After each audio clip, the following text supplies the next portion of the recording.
Bonjour, alors cet après-midi lors de l'événement Back to Business au Web Institut, on a fait une petite session sur la mode, le luxe et la beauté.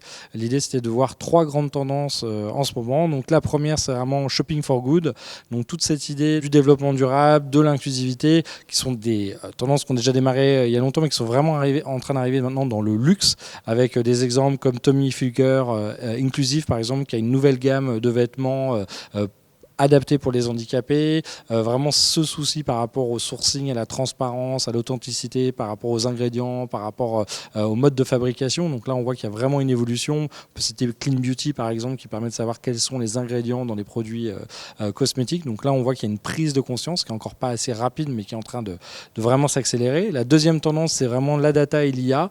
Donc là, on voit dans un domaine, le luxe et le premium, où on est habitué à la personnalisation, alors souvent par la connaissance client dans le point de vente. Là, c'est grâce à la data aujourd'hui qu'on va pouvoir améliorer, customiser, personnaliser un shampoing, une crème, un produit. Et donc là, il y a encore un petit peu de boulot, puisque souvent, autant dans le point de vente, il y a un bon service, autant sur le digital, c'est souvent des marques grand public qui sont en avance sur le luxe pour la personnalisation.